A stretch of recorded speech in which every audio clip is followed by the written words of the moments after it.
Welcome back to another episode of TNA. Guys, we're just going to hop right into it. But before we hop into it, I am going to ask you to take a moment and hit like, subscribe, or share. If you've listened to any of our episodes and you have found them to be helpful, the only way this podcast exists or grows is because we have listeners like you. Mm-hmm. And when listeners like you take the time to spend a little bit of your week with us, which we so appreciate, I hope you're listening to this with your favorite hot beverage. You're listening to the TNA podcast. Totally not appropriate. We're your hosts, Taylor Sappington, a cosmic cartographer, medical astrologer, and herbalist decoding the intersection of soul, body, and belief. And Adrian Irizarry, a psychoalchemist trained in East Asian medicine, vibrational healing, and the sacred science of your nervous system. Together, we blend ancient tools, clinical wisdom, and unapologetic truth-telling. From main events to metaphysics, tarot to tonics, karma to cancel culture, nothing is off limits and everything is on the table. This space is for the boldly curious, the ones who crave uncomfortable conversations, crave deeper insight, and are done pretending that they don't feel what they feel. So turn it up, tune in, and don't say we didn't warn you. Welcome to TNA. Everybody loves a Sheldon, right? If you have not watched The Big Bang, we are on like our 5th go round from season 1 to the end of the season. I cry on every final episode. I know it's coming at this point. I can repeat lines, but I see a lot of Sheldon in my son. I think it's hilarious. If you're listening to this, I hope you're doing it with your favorite hot beverage or on a walk in your favorite place. But I would really appreciate, Adrian would really appreciate if you helped us grow. And we grow by spreading the love and sharing the podcast. Mm-hmm. Now back to our regularly scheduled programming. As per usual, Adrian and I are having a really beautiful conversation offline, and I really should just start hitting record when we hop on camera and requesting certain parts of our conversation be edited out, because not everything that we talk about needs to find its way to a public platform, right? I love having these conversations publicly, but I'm also a deeply and intensely private person. And I think, Adrian, that I can speak for you when I say that as well, too. I just had this really beautiful conversation with a fellow astrologer. It's always nice when I find an astrologer who understands the esoteric element of astrology, because a lot of my understanding of my chart, yes, we can talk about the basic bitch astrology where I tell you what fucking Mars does, you know, and fucking Pluto, like every other one of the 5 million sensationalized astrologers on Instagram. You can find that information anywhere. I just find it to be lacking context and substance, really. And it doesn't hold full reverence for what astrology is actually there to do for us. But I have Venus in my 12th house under the sign of Cancer. So my 10th house is ruled by Taurus, which is a really beautiful sign for your 10th house, like your house of business and public affairs ruled by Taurus, which is all about resources and sustainability, right? But I have no planets in the 10th house. Not a bad thing, but its ruler sits in the 12th. Talk about a conundrum. Like a personal conundrum, you know? So there's this 11th house stellium with Gemini where all of my wounds exist. And then there's this 10th house, you know, that's very well resourced by the sign that it's governed by. But there's the element that governs that 10th house that sits in the 12th house under Cancer. So not only do I feel everything going on in the collective and I process it subconsciously at all times, it's very physical for me. It's extremely uncomfortable. There's this constant tennis match that goes on with visibility for me. I want to share, but you're not that much. I want you to see me, but you know, like how much of me do I actually want you to see? You know, and that's only amplified by Chiron and Lilith sitting in my 11th house conjunct my sun with a Leo ascendant. So like my birth chart is very much like, hey, it's me. And you can see it. I have been called intense 3 times this week. Very complimentary though. I will say that. Everybody has said it like you cut through the noise. It's easy to listen to you because you're not like so humbly talking about a topic. You either like me or you don't. And I'm intense, right? But we're talking about desire. You know, and we're talking about spontaneous versus responsive desire. And Adrian and I were getting ready to veer off into a conversation about how this exists, yes, in the bedroom and with sexual preferences as we get older, as we grow wiser. Man, I am so stoked about becoming a crone. Like, I had a conversation with a girlfriend last week. She has like a full gray mane, and I was just in awe of how beautiful her full gray mane is. I was like, oh, I love how this looks on you. I can't wait to go full gray. Like, I just think it's like a badass place to be in life. But yes, that exists in the bedroom, but it also exists within community preferences, within friendships, within business dealings. And we live in this world of perpetual linear growth. That doesn't exist where we're going.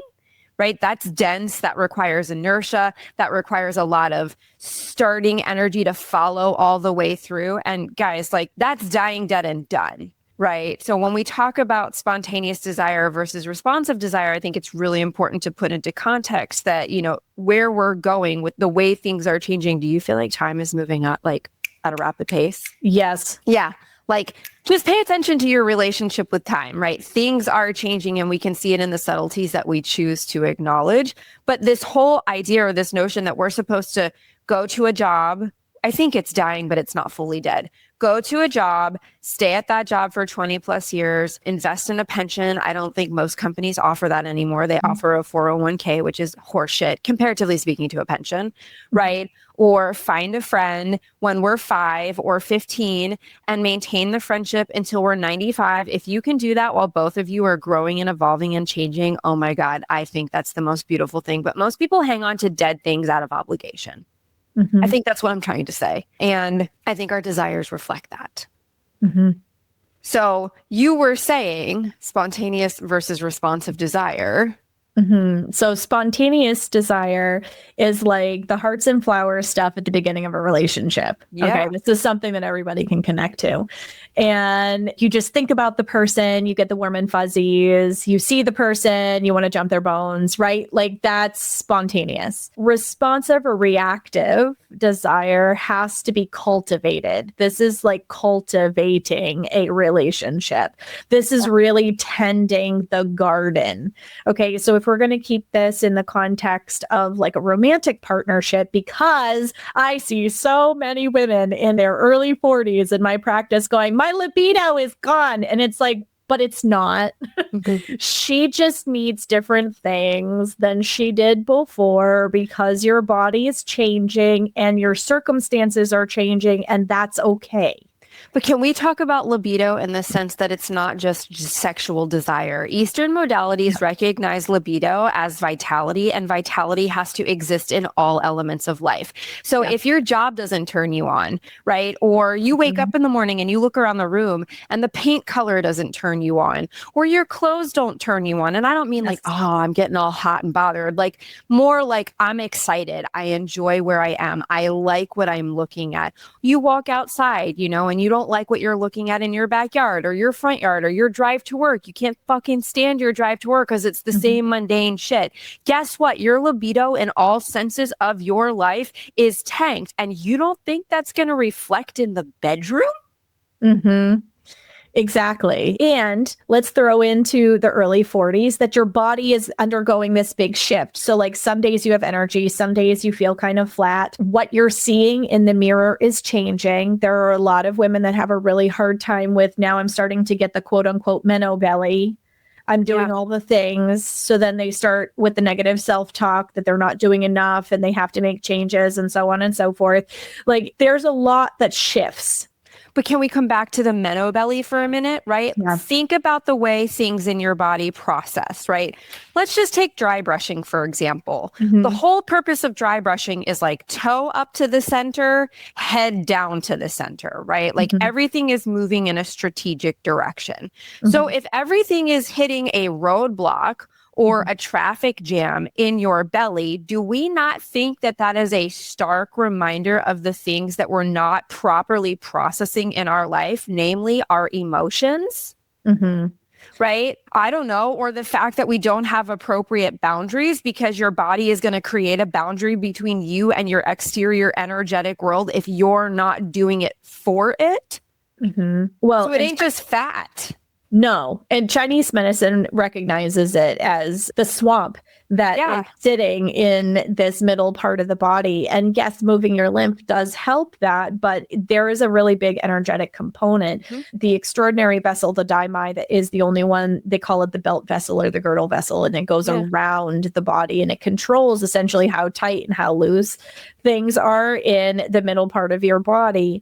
And when we're stressed and feeling out of alignment for whatever reason, it creates tension and it squeezes everything in there. You know, sometimes people will see it as constipation arising. Sometimes people will be like, yeah, like all of a sudden my low belly like really hurts. You can see it down into like the sacrum. People who are like, oh, I don't know if I have sciatica. It's not quite in the right place. Well, that actually falls all along that line that I'm talking about. And so some of the quote unquote aches and pains that we start getting are a result of that tightening aspect that's happening when things don't feel aligned. So, you know that look when you look at yourself in the mirror and you're like, I love this dress. I feel so good in this dress today. I mean, you might think that you look like a fox, but you might just be really happy that you're wearing a dress with bright print and it makes you feel good, right? Like you just have this different glow about you when you look at yourself in the mirror. That's the kind of turn on that we're talking about. Like it's a zest for life. It's a vitality. You have this feeling of energy in your system because things feel good. Yeah. And I mean, go ahead. It's your relationship with desire, essentially. This is just another way to look at your relationship with desire, right? The reason I brought up astrology is because it shows up through particular dynamics in your chart, just like I'm sure you can pattern it through the lens of TCM, and you can pattern it through the lens of Ayurveda, and you can pattern it through constitutional presentation. And a lot of us end up chastising ourselves for not having that react. Is it the responsive that we're talking about? The responsive, the spontaneous piece, right? Like the fact that we're just not instantly in that moment of turn on, right? So I think it's interesting because you can learn that about yourself through your astrological chart, but you can also learn that through your constitutional patterning. And it really, this started talking, like our whole conversation was revolving around sex before we hit record, and whether or not women, have that lusty feeling 10 years in. I would love to hear from somebody who does, not in a new relationship. Like you've been with your partner, I've been with Paul a decade, right? Like a decade, 15 years, 22 years. Like I would love to hear from somebody in the comments who's in a relationship where that spontaneous desire still exists. And it does exist, but it requires cultivation. Yeah. Right? Like you can get back into that spontaneous position when you've done the work, meaning the garden is tended and you are feeling enlivened in multiple areas of your life. It's very easy to flip that switch into the bedroom because you are maintaining a simmer on the pot. Yeah. Okay? Women's bodies are like diesel engines. They need to run a bit in order to start driving. You have to maintain a simmer in different aspects of your life. It doesn't always have to be sexually charged, like Taylor was saying, but like being able to look at yourself in the mirror and go, I like how my jeans look today, or I love the print on this dress. It makes me feel happy. I mean, I looked at my closet when I left corporate.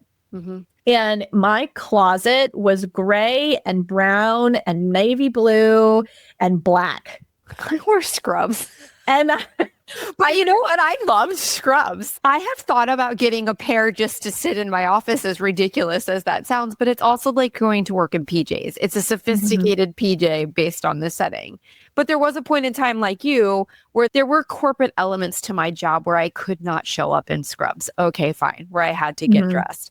I will say, I look back at the things that I wore. It was a good excuse to have an Anne Klein dress. Man, I loved me some Anne Klein. It's Anne Klein, right? It's been so long. Or Ann Taylor or The Loft. Like, I did really like, I don't dress like that anymore. And sometimes I wonder if it would be beneficial for me to get dressed. Like today, I have like a beautiful green sundress on and I did my makeup. Like there are days where I get up and I'm like, okay, Taylor, we're going to get up and we're going to get dressed as if we're leaving the house because it's good for me. Mm-hmm. You know, and it cultivates a different sense of whimsy in my life throughout the day versus the standard I'm going to put on like it's hot as shit in Florida. We've officially hit summer. I'm going to put on like my spaghetti strap romper and roll for the day in my sneaks. Like, yeah, there's something to be said about what that does for the perspective, like getting up and getting dressed. Well, and that's something that like as a homeschooling parent, and somebody who works at home more than outside of the house, I get dressed every single day. I dress myself as if I'm leaving the house, and I make my kids do it too. Yeah. So even though the in fashion right now is pajama pants and Uggs out in public, which I still cannot figure out. But I'm like, cool, you want to wear your bedroom clothes outside of the house. Awesome. All right. So anyway, I don't fight my teens. Can you tell I have teens? So I do tell everybody that you need to make your bed. Mm-hmm. You need to get yourself dressed as if we are leaving the house for the day. Cultivated, not spontaneous desires, by the way. Yeah. Like, I don't get up going like, I can't wait to make my bed, although it might make it a little more fun. It's more like, okay, I'm going to set the tone for the day, you know? Well, and that's it. It's you already start your day with something done. You have created some balance in your space. It doesn't feel cluttered and disorganized, which maybe that's a little more of a feng shui thing, but like, it helps your nervous system. Yes. And everything feels like it has had continuity and completion. And, you know, so anyway, my teenagers fight me about this. I tell them, tough. I don't care that you're homeschooled. This has been a routine since we started homeschooling. We're going to continue with it because it does nourishing things for your nervous system when you do these things. And so I try to get up every day. I don't always do my hair. I will be honest with that. Most of the time you're going to see me rocking a ponytail. But when I have people on the table, I'm leaning forward, hair in my face. I don't leave my hair down as much as I used to. Plus, I'm more energetically sensitive and hair's like an antenna. Mm-hmm. So I tie mine up a lot. No, hair isn't like an antenna. Hair is an antenna. Hair is an antenna. There's no like about it, which I get so much shit for cutting my hair.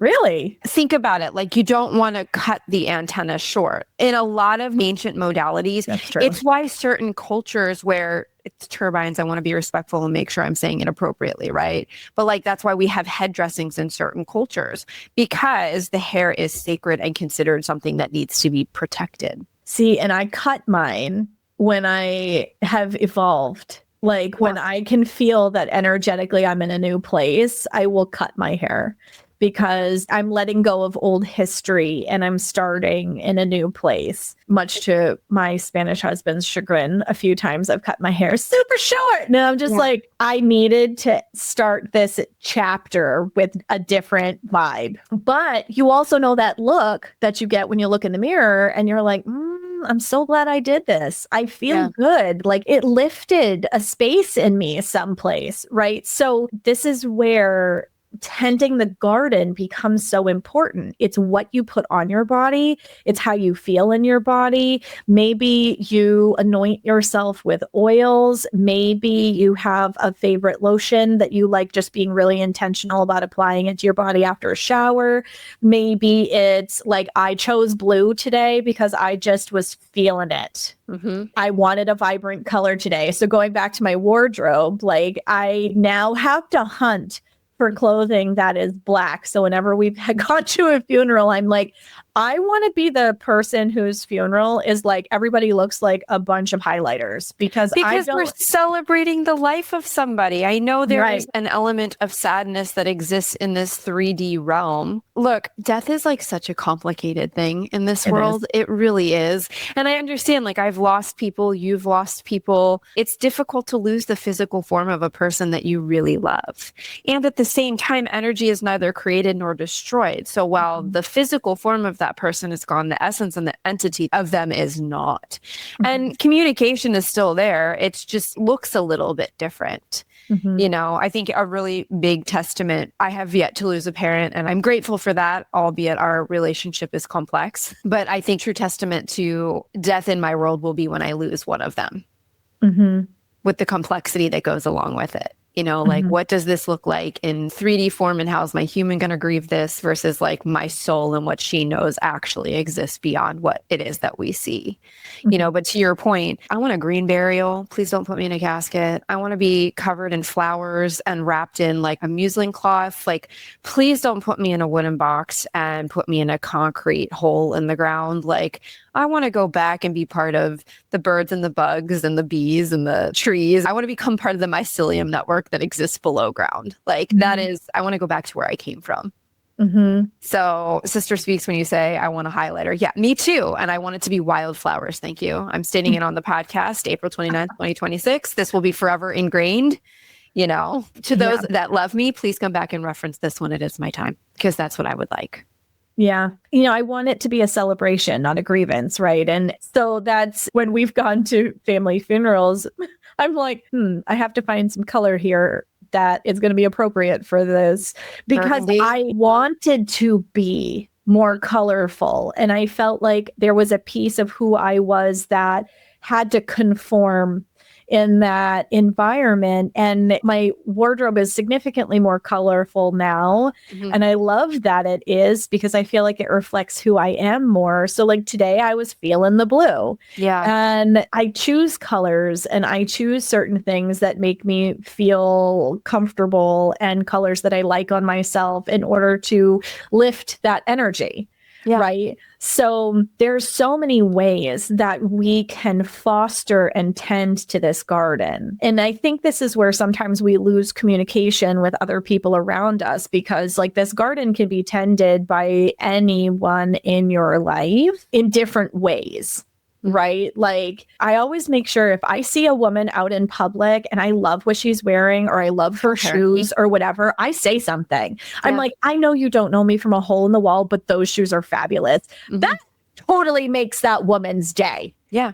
And she will probably talk about it at dinner and Yeah. with her girlfriends a few days later. Like this random woman just walked up to me and was like, I love your shoes today. Like Mhm. I make sure to do that because that tends the garden. Yeah. It's not even my garden, although I feel good after I do that because I know the effect that it has on them. Do you know what's so interesting? I don't know if we talked about this on the last podcast. I don't think we did. If we did, tell me and I won't repeat myself. But I went to the grocery store and while I was picking through kale, I posted about this, okay? Yes, you didn't talk about it on the show, though. I was picking through kale and one of the gentlemen, it was for soup. I love how people make these generalizations. I'll get to them in a minute about people, but it really does. I'm plugging into your point of making someone's day, right? This gentleman that works at the grocery store, they know me by my first name, guys. It's a local grocery store. I know every cashier's name. They're all older hippie women and I fucking love them. I can talk to them about any far out topic while I'm checking my groceries out. I love going to the grocery store. Okay. I could be buddies with these women, but he's like hand watering part of the vegetable section. He goes, like, it was so timid. You could tell he wasn't sure if he was going to trip a wire or not. Because we live in a world where everybody's wires are fucking tripped all the time. Can I ask you a question? And I'm like, yeah, sure. What's up, dude? You know, and he's like, what's your ethnicity? You know, and my immediate response was fabulous. I didn't even think about it. I was like, I shocked myself. And we both looked at each other and like broke out in laughter because who expects that out of someone's mouth, you know? Right. But I launched into like, I am English, I am Welsh, I am German, I am this, I am very European, very white, and Southeast Asian. By the way, you know, like, let me just throw that in there. That's the part that always shocks people. But I posted about this and like, you know, we got to chatting. He's from Florida. Like I got to know him a little bit. And then obviously he's at work. So we had to move on with our life. But it was a wonderful interaction. So I posted about this online and the overwhelming response was positive. It was like, I love this. This was so fun.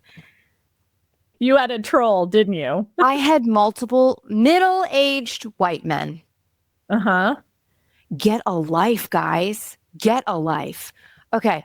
Always mediocre. I'm not even sorry about that. Go to the gym, take a walk, do something with it. I don't know what to tell you, but like, do something. Put some effort in other than like getting up, shaving, and putting your glasses on. Do something with it. I can tell you pop a few beers when you get home at night. Like, I don't know. But always, always, well, I knew from your picture that I was white. Bitch, just because my skin is white tells you nothing about who I am, like where I come from. Wow. How small-minded are we? Right? Or like, isn't that a questionnaire on a box on a form? I'm sorry, he didn't hand me a form. We didn't have one in conversation. We were making conversation, right? But like, he made my day. I made his day. I'm still talking about it a week later, as I'm sure he is too, right? It was a moment of elevating each other in connection. There are twits that live on a timeline where it's still fun, and they all have dad in their profile. That sounds like the guy that responded to my clip. So if you guys listened to the episode a couple of weeks ago where I was talking about kind of feeling invisible in my family because of, I'm the logician, I'm this, I'm that. And I had somebody respond underneath that posted clip. Oh no, I have responsibilities. And I was like, oh, let me see who this person is. Like, I ended up deleting it because I didn't want to get confrontational in the moment. And there's part of me that kind of wishes I had responded and been like, so how much of the invisible load do you take on every day? It's not even that. It's like, one, I think it's a mental illness that needs to be studied. Anybody who is making negative comments on a stranger's video on the internet, you have a mental illness that needs to be studied. Okay, like hands down. People who are happy with their life, people who are doing the damn thing, people who have purpose, people who are engaged with the world around them, don't take their precious resource of time and make negative comments or leave negative commentary on a stranger's video on the internet to pump themselves up. Okay, it's mental illness that needs to be studied. Okay, but also to think that someone's life, the only options they have are to continue to deal with their internalized frustration, option one, or externalize it to a stranger or probably people that they know. Because if they're doing this to strangers, I can only imagine how they treat people that they know, right? Like, that's it. There's no option in their world that's like, I'm just not going to say anything and I'm going to move on. Because if that was an option and they were truly interested in it, most people who understand, which is not a lot of people, not sorry, that, your energy is a precious gift and it needs to be exchanged in a way that's reciprocal, right? They're not going to comment. They're going to go, oh, that's interesting. And they're going to keep moving. My grandmother always used to say, if you don't have anything nice to say, don't say anything at all. Old adage. Also, like, reflect on yourself. Why is what I'm saying, why am I triggering you? Yes, I've had that conversation a lot. I feel like in the last couple of weeks is so, an honest, innocent question. If it's pushing up against something that feels uncomfortable inside of you, get curious about it because it's telling you something. And there aren't enough people who are taking that moment to reflect. Like, so why is this coming up for me? What is it mirroring for me? Why is it triggering because me? We don't live in a world of genuine authenticity. Authenticity is an all-time low, okay? And mental illness is at an all-time high. I'm very confident that those two things are intimately, inextricably linked. So like, are you authentically an asshole? I mean, I'm authentically intense. There's no other way to put it. It is not me trying to be aggressive or mean.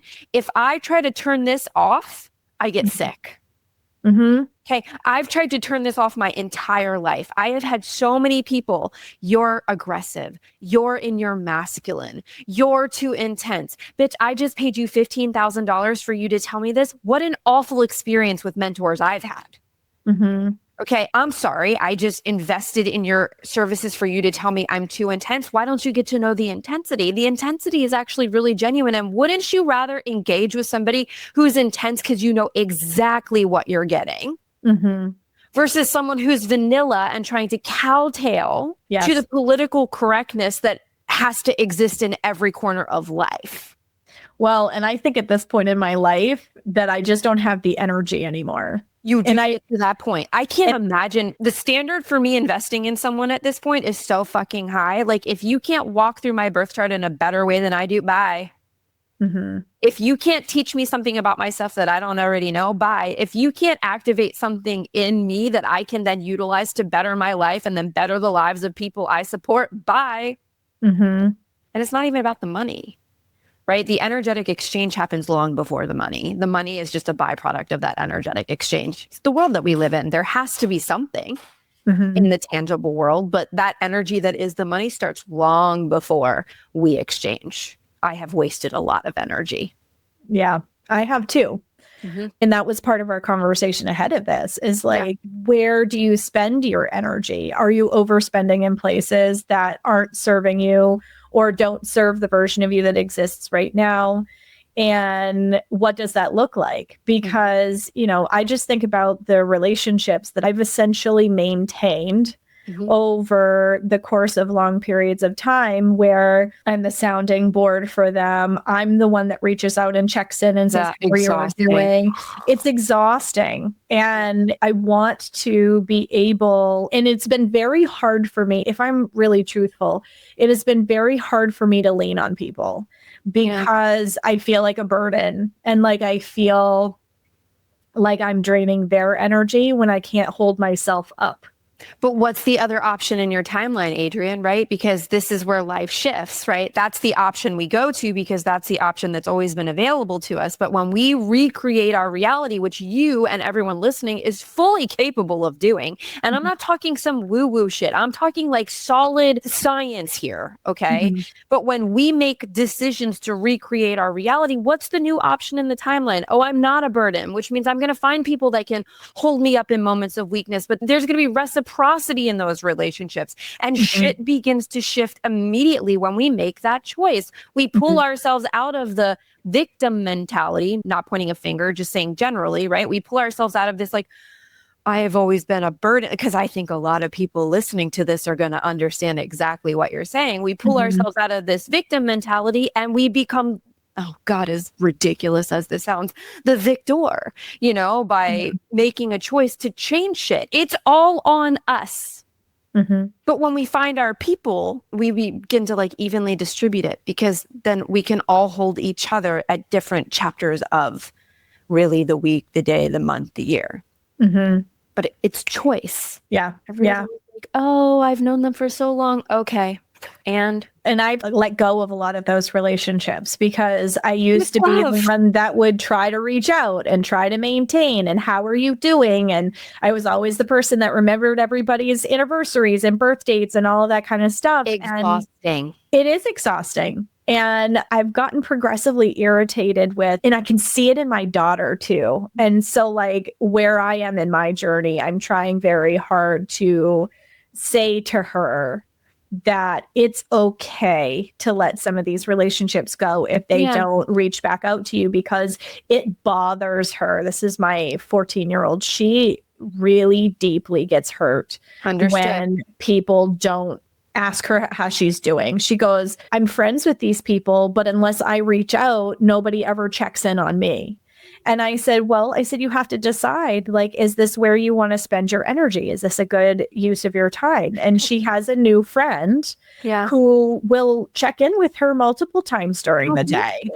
And she's like, it's so refreshing, Mom, that I have this friend that wants to actually know how I'm doing and asks me real questions about what I want, what I don't want, what I like and what I don't like, and that kind of thing. She goes like, I don't have many friends like that. And I said, sweetheart, that's going to be the reality, is that not everybody can hold the space the way that you do. And it's up to you to decide how you're spending your energy. So coming back to this idea of turn on, right, in aspects of your life, where are you overextending? Where are you spending time that isn't serving you and doesn't feel aligned to you anymore? And I think it's really important to reframe friendship through the lens of like, if I don't actually know me. Yes. I had this conversation yesterday. You know, I'm coming to realize my friend circle is real small. Mine is real small. And I'm okay with that. Like for a while, it bothered me because the idea of being in community with women is so beautiful to me. Mhm. Right. But the reality of it is today, most women can't even hold themselves, let alone each other. Mhm. And then we get mad at the women that can't hold us when we're not even holding ourselves. Mhm. Right. And the deeper I go with me, the less interested I am in going deeper with women who don't even know how to hold themselves. I'm not interested because that burden is going to shift and I don't have the bandwidth for that burden. Mhm. I have bandwidth to be in a relationship where there's genuine reciprocity, but genuine reciprocity rarely exists. Mhm. I might sound like a bitch saying all of this, but the smaller it gets, the better. I'm okay with being a little isolated in my own world, aware, cordial, attuned, which makes me want to be more isolated and not in the way where it's like, oh, don't come near me. It's more or less like, yeah, I'm happy to hold space for you. And is this going to be something that is going to be reciprocal? Because if it's not, I'm disinterested. And if Mhm. there are unspoken expectations that you have made me unaware of, and then you're going to hold me to those expectations at some point in the future, and you're going to call me a bad friend because I didn't live up to the expectations that you never vocalized, I'm even less interested. Oh, and how much work, prerequisite now, how much work have you done with yourself? How much time have you spent sitting with yourself? How much of your soul do you actually know? Because I'm also disinterested in people who have no interest in getting to know themselves on that level. And I understand those prerequisites are going to take my bandwidth, if you will, and they're going to go whoosh, real Mhm. tiny. Okay. Yep. My circle has gotten smaller and smaller and smaller over the years for the exact same reasons. And the more work that I do, sometimes I feel like I self isolate Mm-hmm. because it is much easier for me to go within than it is for me to be in the world, if that makes sense. Is it easier because you've never actually had the setup where going external for support was reciprocated? Because I think there's a difference, right? Like, I Yeah. think a lot of us learn how to self isolate out of self preservation because we weren't provided the opportunity to sit in relationship with someone who could actually hold the space in a way where we didn't take it on, hmm I but think we there's held some it. of that. I think there's some of that, but I think some of it is that my internal world has always been a very interesting and dynamic place anyway. Mhm. So that's always where I've gone. But do you get stuck there? Sometimes, if I'm being honest, Yeah. sometimes. Yep. Like I don't want to call it a risk, but that's a risk that a lot of us who go inside run. hmm Yeah. It's what I've found over the years, though, is that I go inward less to figure things out than I used to. Like my brain used to be a really comfortable place for everything. Mhm. And I would say over the last 5 years or so, I've really become much more in touch with this vessel that I live in, which was a really big and kind of rude transition. And I say kind of rude because she started to physically yell at me when I wasn't paying attention to her. So I have learned in the last little bit, and if my chiropractor is listening to this, she's probably going to laugh. I have noticed that my sacrum likes to lock up and have a mind of its own when I am too much in my head and not enough in my body. And she speaks very loudly. It happened for the first time when I was in an herbal school intensive. I Mhm. was like almost 5 days into it. And I had attributed it at the time to doing a lot of sitting because I'd been sitting at my desk a lot. But it isn't just that. I can be up and moving around and whatnot. And if I find that too much of the energy is in the upper part of my body and in my head, the lower part of my Shocker. body literally loses control over itself. So it's been very eye opening as a person who historically has always been very comfortable in her head Yeah. to see how my body speaks in really big ways. I'm, as I sit here with KT tape on my low back. So guess where Adrian's been for a little bit recently. But that's the edge. Like, and I think we get to normalize this too, because we started this podcast talking about linear growth, Mm-hmm. right? And linear growth, sorry, it doesn't exist, Mm-hmm.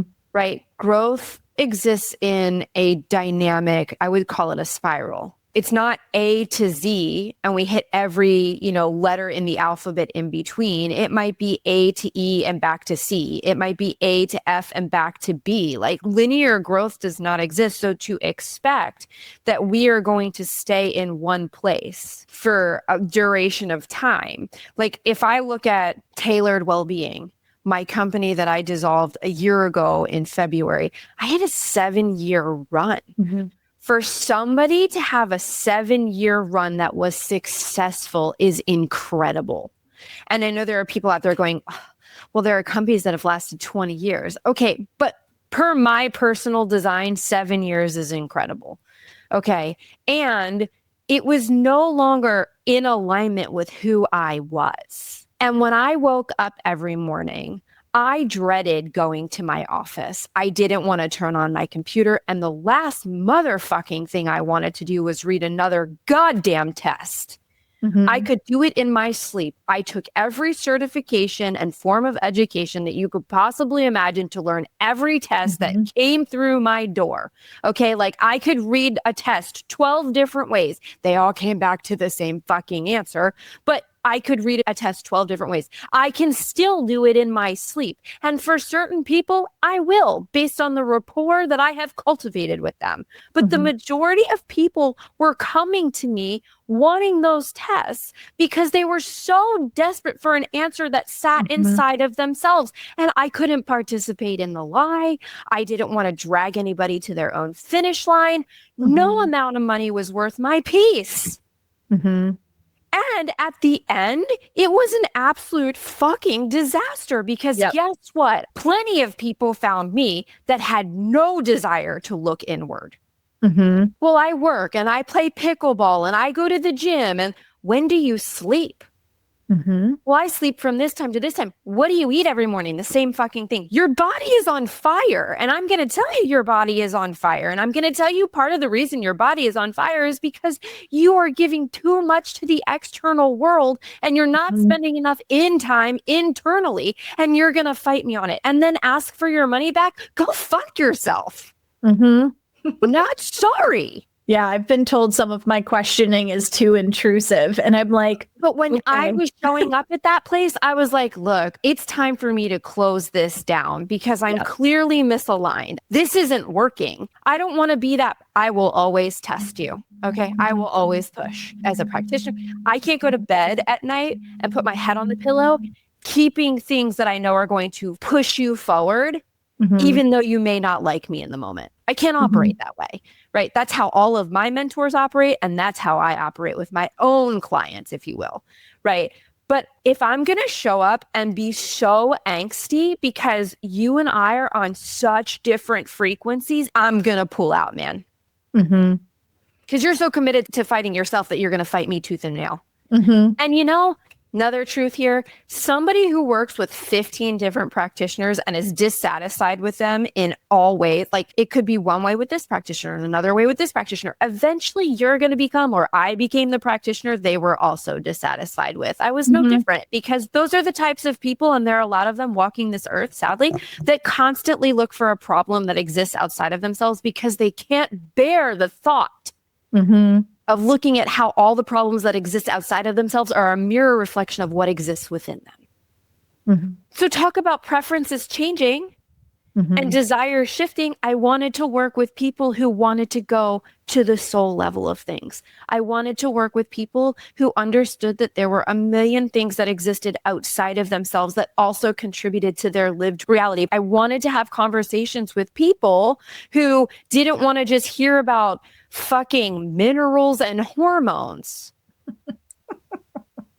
Babe, we're talking about the 4th stage of disease and there are 3 that precurse it and you won't even touch them. How in the fuck are we ever going to get you better in physical form if you won't touch any of the intangible and unseen?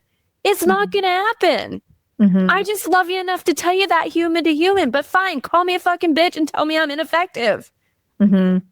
Like, yeah, but I'm saying this and I'm sharing this because I imagine there's someone, listening to this who's in their own transition right now going like, what do you mean I'm going to burn everything I built down? I held a funeral for my fucking company. It was a grief process for me because not only did I burn down, I didn't burn her down. I set her to rest. I should change the way that I say this, right? And then I had to grieve the person I was inside of it.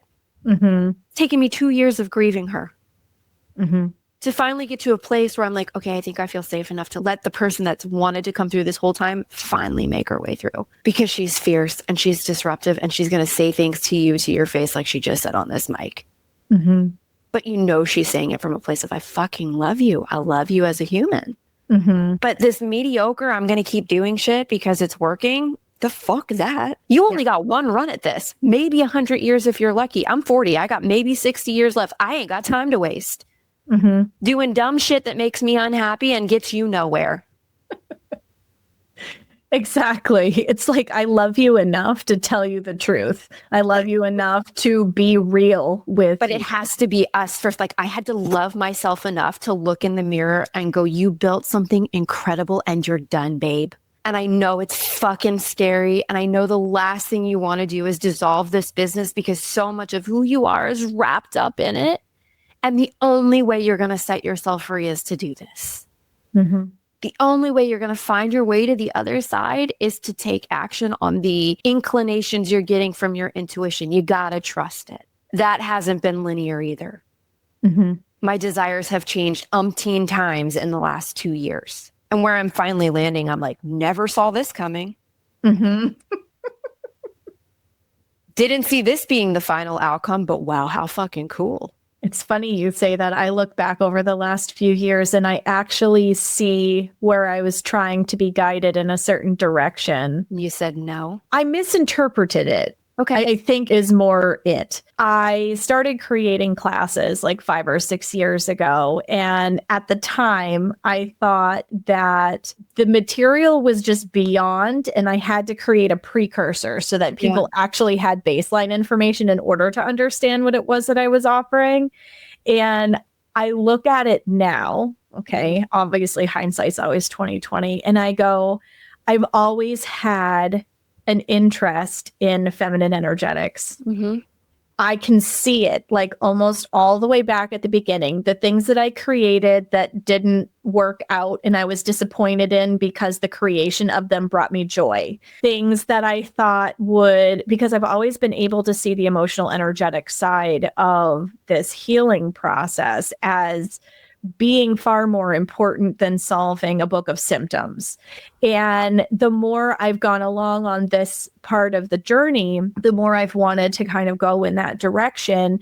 And, you know, even a couple of years ago, the way that I was talking to my clients had changed. Mm-hmm. And I was talking about it far more from an embodiment perspective and a where does this reflect things back to you in your life kind of conversation.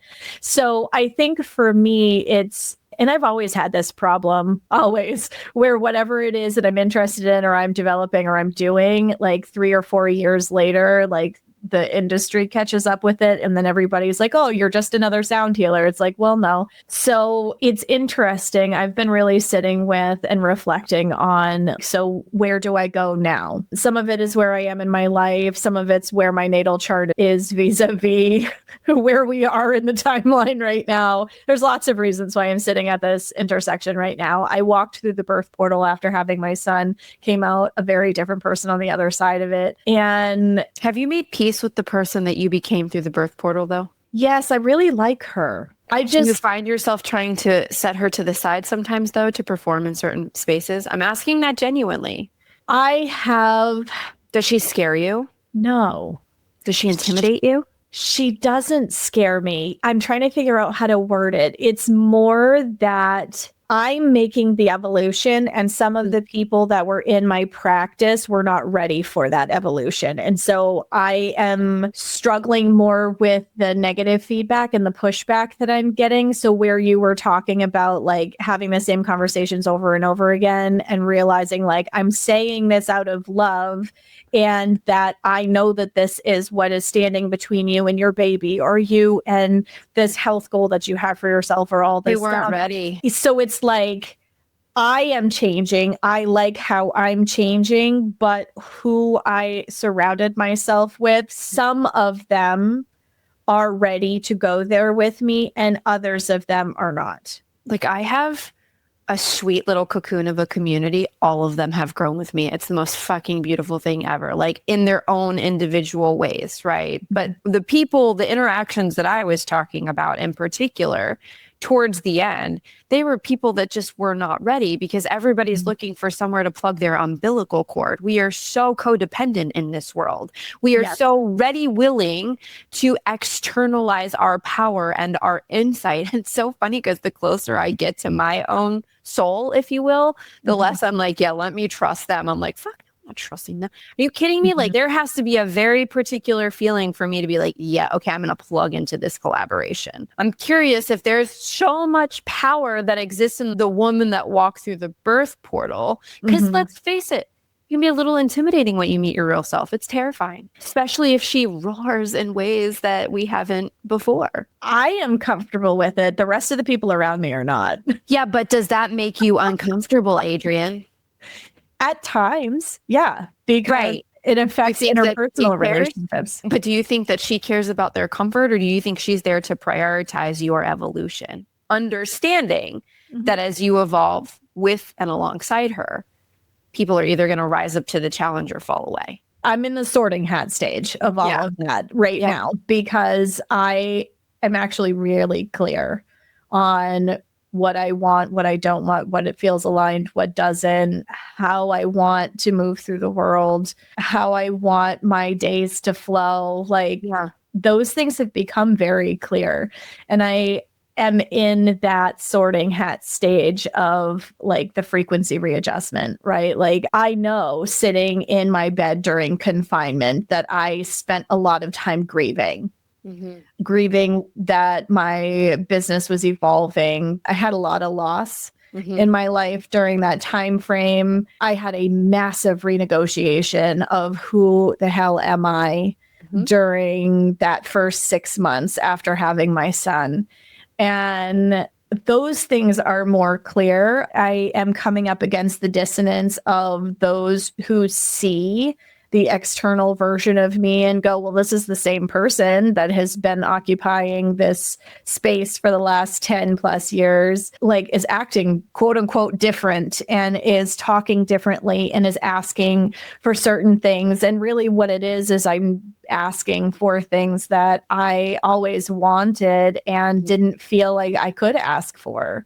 And I'm just unwilling to compromise on having my voice heard around it. And yeah, it makes shit uncomfortable because then there's stress, right? Like you don't want the people that you love around you, whether I love all of my practice people, I love my family, I love my friendships, and some of them I've grieved the end of because they just kind of faded away. So if you haven't listened to our episode about the way that friendships break up, I'd recommend going back and listening to that. But I feel like my son is almost 19 months. I really feel like since he was born, there's been a complete recalibration of every aspect of my life. And it's not uncommon when you come out of the birth portal. It's not uncommon when you go through perimenopause because all the things that you've been out of integrity with and there's been dissonance around, as your hormones change, you have less of a filter. You don't want to censor yourself. You don't have energy or desire to censor yourself. You want to, there's a reason why women go on more girls' trips and their partner becomes more home and hearth in the way his hormones are changing, but hers, she wants to go back to school and finish the degree that she wasn't able to finish because she got pregnant. She wants to travel. She wants to not be stuck at home the way that she was before. And, where I'm at this weird place of, is it postpartum or is it perimenopause? Because I have both happening simultaneously. Birth changed me fundamentally, but I'm also I have no doubt in my mind that I am perimenopausal at this point. And, I have both of these things that are happening at the same time, and needing to be able to advocate for my wants and needs has become an absolute non-negotiable. I cannot sweep for the good and comfort of others under the rug anymore. My body just simply won't allow it. For the good of all and harm to none. I say that all the time. Like, I'm asking this for the good of all and harm to none. But I also think that we're witnessing a generation that was raised by women who didn't go through these rites of passage in the way that we're talking about. And we witnessed what that did to those women. You know, and I think there is a large majority of women, even if it's internalized, that are saying, not me, that's not going to be me, I'm not going to do this, you know. But I think the question I asked Adrienne is a question I would ask any of you that are listening, like the version of you that's attempting to, why are you making her claw her way through, but claw her way through, right? Like, does she scare you? Does she intimidate you? Does she ask you to live a version of your life that you've dreamed of, but you're absolutely terrified to embody? And if the answer to any one of those singular questions, let alone collectively, is yes, invitation there. You got one shot at this in this go round. And again, I know I've iterated this on previous podcasts, and I'm going to reiterate it again. Any stone that you were placed on this planet in this iteration of your life to overturn, that you choose to step on and over instead of overturn, you are picking that stone up, putting it in a bag, and carrying it on your back into your next lifetime. If it's on the menu and you don't choose from what's on the menu, pieces of the menu are going to come into your next iteration. I don't know. The thought of that makes me go, absolutely the fuck not. I want to get it all done. I want to see the next timeline, lifetime experience for what it is. I don't want to bring any of this there. I've done that before. It's why I'm traversing what I'm traversing in this lifetime. And I am disinterested in the pattern of repetition at this point. No, thank you. I don't want to carry mental illness, emotional weight, physical dysfunction and discomfort. Like, yep. Why would you want to do that to your future self? No, you love you enough. Yeah, but do you know you? And I think before we can even love you, you have to know you. And then you have to take all the parts of you that you've exiled and you have to bring them back to center. And there has to be a reckoning, like a reflection, a reckoning, an apology, possibly. And then there has to be an integration. And those parts are messy and hard. A lot of them, yeah. A lot of them absolutely are. You know, and this conversation could go like much deeper into, you know, soul pieces and fragmentation. And like, it goes deep, guys. You probably don't understand all parts of yourself, and that's completely and utterly okay. But just know that there is support out there that wants to help you find all those fragmented pieces and bring them right back here, because your life gets infinitely better. It may infinitely feel harder at first. 8 months in, I've traversed quite a few of those valleys, like peaks and valleys. But I feel like I'm finally coming to the place where everything that I have been supporting the integration of is coming all at once. And I'm like, holy shit, got it. Understand now. This is why I've done what I'm doing. The harder you fight it, the longer it takes. 100%. This is why I'm 19 months into this whole experience, because, I didn't want to let the dream die. New dream comes in its place, right? Like, have fun with it. Holy shit. Okay. I got to be an integrative health practitioner that owned a practice for 7.5 years. And I got to support so many brilliant women. I met the highest of high people. And I also met the ugliest fucking sides of people. Also, to those people, thank you. You taught me something about standards. You taught me something about alignment and frequency. And like, my life would forever change after our interaction. And it's not fuck you, it's thank you. In the moment it was fuck you. Now it's thank you. You know, I'm sure it went both ways, you know, like, but infinitely grateful for those experiences. And now, for however long, you know, this gets to be, I get to be the person that does astrology alongside herbs, alongside soul work, alongside looking at karmic contracts. How fucking cool. It's life-changing. You know, and this is coming from somebody who spent the first 16 years of her life in a clinical practice. Okay. Do you actually think I would have burned that all down if I thought this was hoo-ha horseshit? No, it's only amplified the fuck out of what I did. I thought I was healthy then. Oh, babe, you have no idea. The sky's the fucking limit here. You know, so like, that's like the fired up, you know, when you finally see it clearly, you're like, or you finally see the things that you brought from previous lifetime experiences that you're still holding on to. And you're like, oh my fucking God, that goes so fucking deep. Okay, we're going to wrap that up. I paid my debt. I'm done. Mhm.